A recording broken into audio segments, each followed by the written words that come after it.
ฉั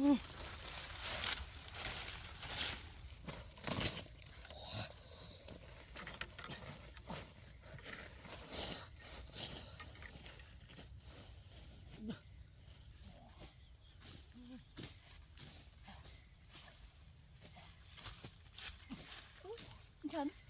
ร้อยนะฉันไอ้ร้อยแค่นั้นเหรอปูนเอาปูคุ้มอ่ะอู้ทมนั่งไงคือเราทำไมจ๊ะอยู่ยืนยมบางมันเนี่ยมันบัดยมรถกัดเชิงมันบัดคือรถเนี่ย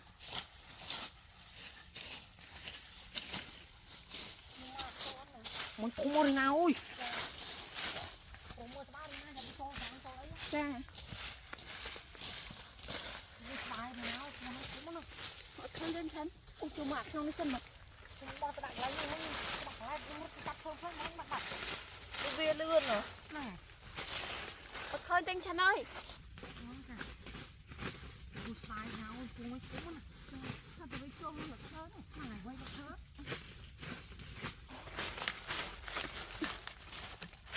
เคยเดินฉันเลยมือติดจนไม่กระโดดเลยอู้ฉันโป้งอ่ะอู้สุดโป้งโป้งหมดทุกลูกอู้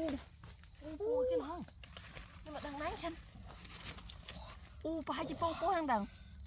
ปูปูนะทุ่มไหมเมื่อจะปลุกโป้งทองมาจ้ะปูทุ่มจะคนก่อได้ยังมั้งจังโป้งไม่เท่านั่งไงมาฉันตัดแล้วบ้านโป้งกับบ้านโป้งหดได้เนาะอู้อันนี้เป็นรถติฉันติดเหรอมันเมย์ไปถึงติดในคลองเลยโอ้ยโจตัวเชื่อบ้านนะเคยตาโป้งมาไงตาอู้ทองร้อนฉันได้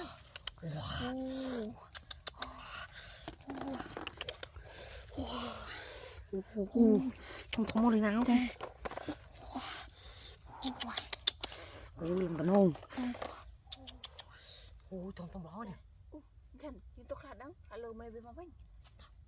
bị mấy thằng mấy đi bán anh ơi trời con anh có bán sao ui thằng mấy đi bán nó trời thằng chết à giờ thì ăn hộp à thằng mấy bị nó khơi phong víu trời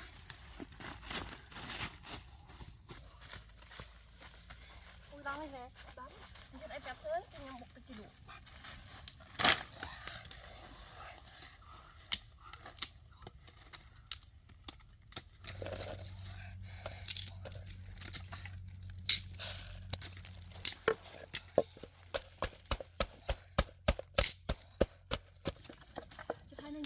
hai đi nè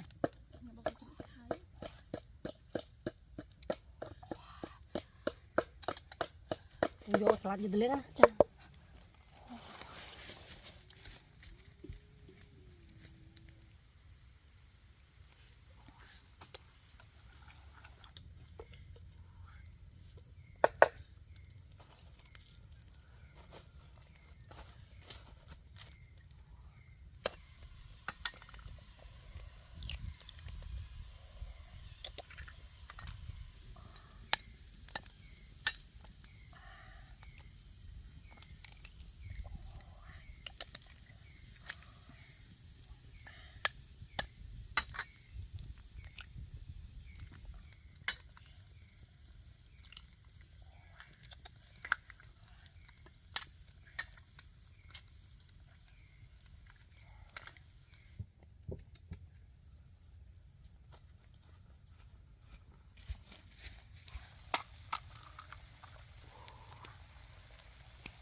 ui chặt hai nó đi nè chặt hai anh Trần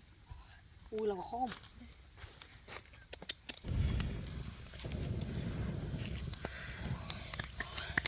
ui chặt hai nó đi nè chà anh chui là khom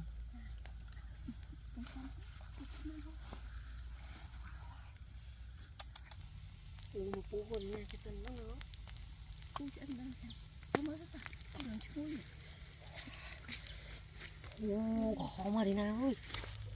ui tao nói ra chân này đất ui chạy đến chân chân này ta nè ui đã xanh trời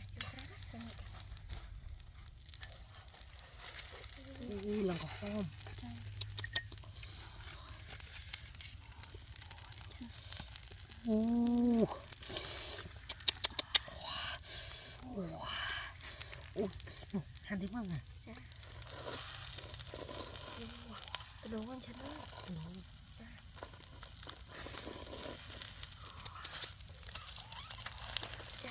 thằng người ống nhìn chụp làm mù sớm mà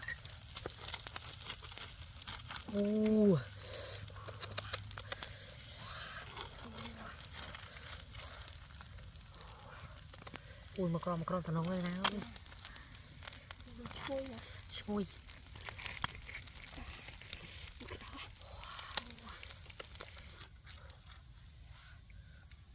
nhặt cái đau á được thôi đó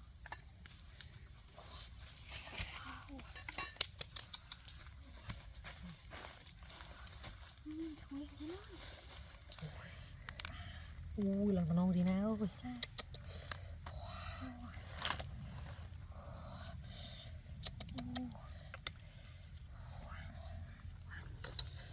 tụi nó con chân ơi ui bật ra mày lần khó không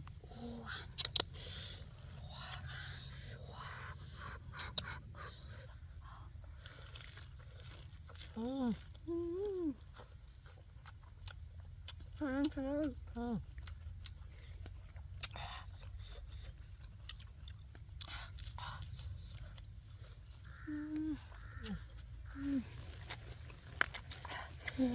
ui chơi cái nào trời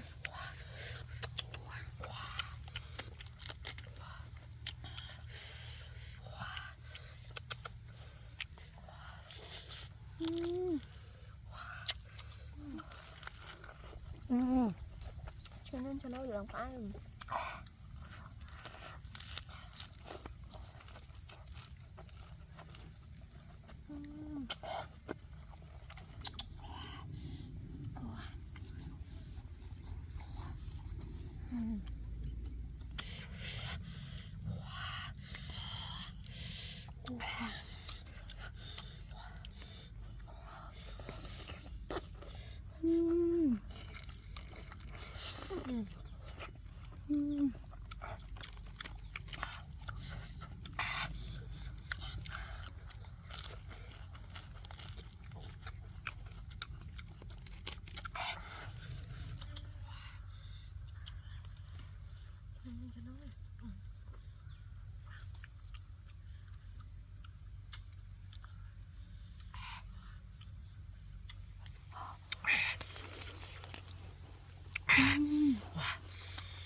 chơi cái nào